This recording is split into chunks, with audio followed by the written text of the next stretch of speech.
Hi, and welcome to Rabo TV, exploring innovation and technology driving the future of agriculture. Today I'll be giving you an update on the markets and paying homage to Beef Australia this week.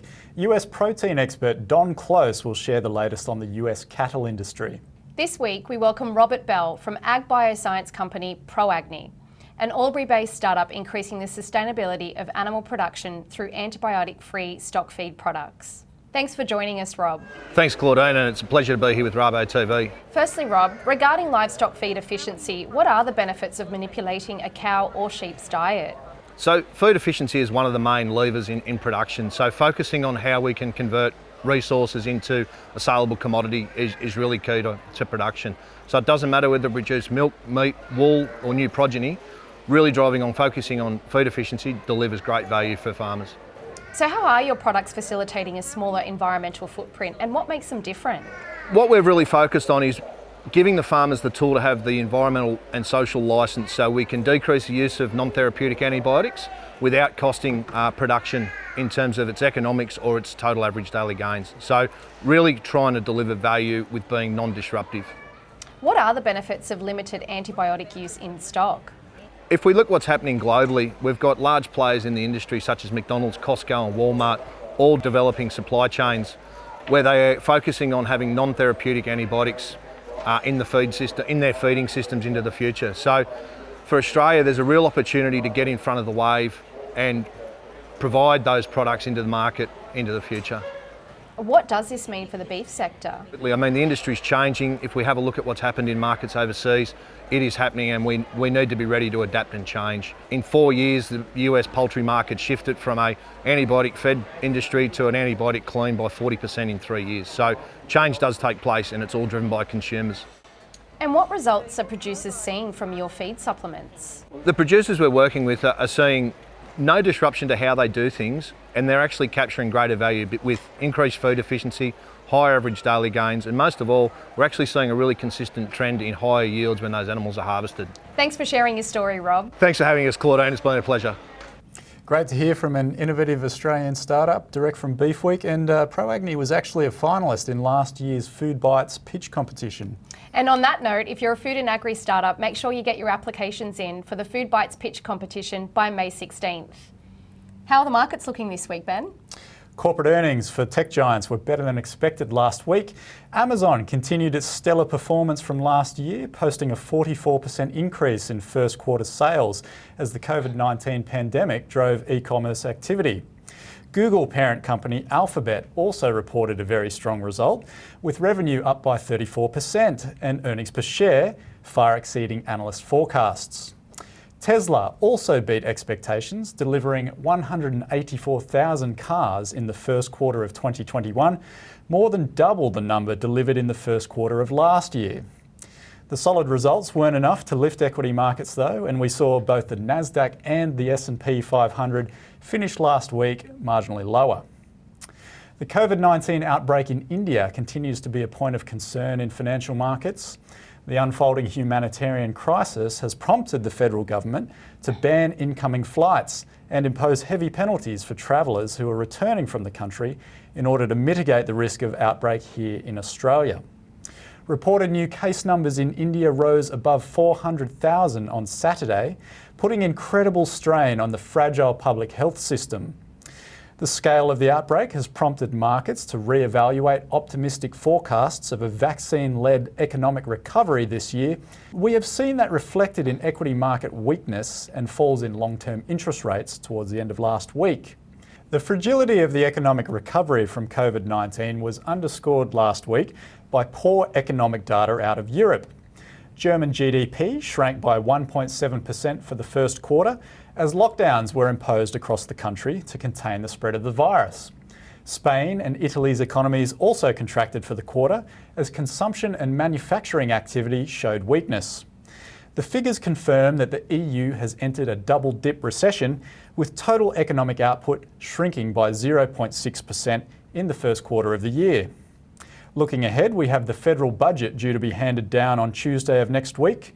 The Treasurer has already been hitting the airwaves to flag that the concerns around debt and deficit disaster have been jettisoned, and to prepare Australians for a big spending budget that will aim to push the unemployment rate below the 5% level. Young families are likely to be major beneficiaries, with the government telegraphing plans to provide further subsidies for childcare in order to encourage women back into the workforce. Traders will be watching the Treasurer's speech to gauge the government's commitment to securing the economic recovery and what that might mean for interest rates and commodity prices going forward. And that's finance. Thanks, Ben. Now we cross over to St. Louis, where Don Close will present the Agri Chart of the week. Thank you, Claudine. The U.S. market for the year has been under a tremendous amount of pressure, but it's also been under a tremendous amount of imbalance. The chart that we're working with today is the price ratio of the Fed steer price to beef cutout values. And we reference to this chart as the leverage index. And as cattle supplies are short, the index rolls in favor of the cattle feeder. And when cattle supplies are excessive, the index rolls in favor of the packer. We're currently seeing that the cattle feeders only able to capture, 44 to 46% of the beef and drop credit values that's created from that animal that is leaving an incredible imbalance. Currently, U.S. carcass or cutout values are excluding last year's COVID disruption in the market would be an all-time record high. Both domestic and export demand has been incredibly good. But unfortunately, at the very same time, U.S. slaughter levels are at capacity. The industry has not been able to work through the excess numbers of fed cattle on a timely basis, subsequently creating the widespread. As slaughter levels have been limited, those cattle remain on feed and subsequently continue to gain weight. So only adding fuel to this fire is that carcass weights are at counter-seasonal and an abnormally high level that's increasing the total tonnage of beef coming onto the market.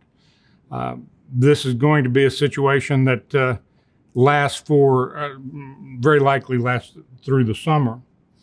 Currently, U.S. Federally inspected slaughter levels are running right at 120,000 head a day on a Monday through Friday basis.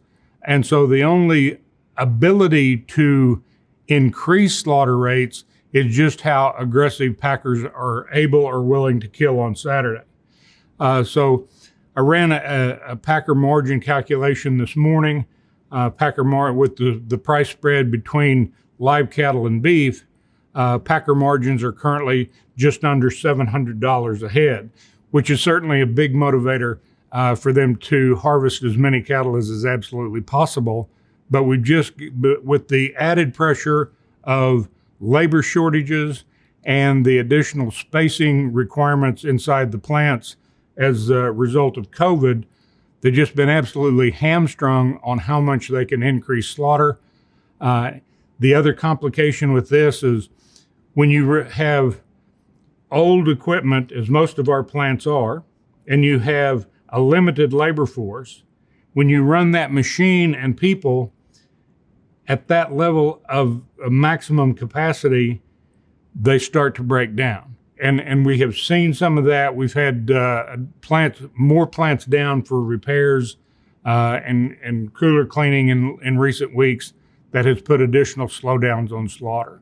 So our current, U.S. market is really in a difficult balance situation, and one that will likely continue to be the story for the summer of 2021. Thanks, Don. Thank you very much. I've enjoyed the opportunity to be with you today. It sounds like there's still some challenges ahead in the US. Yeah, let's hope the situation is improved by the next time we speak to Don. And that wraps up another weekly snapshot of the latest agri news. Join us next week as we talk market, sustainability and the future of grain production with Australia's largest cooperative, the CBH Group. We'll see you then.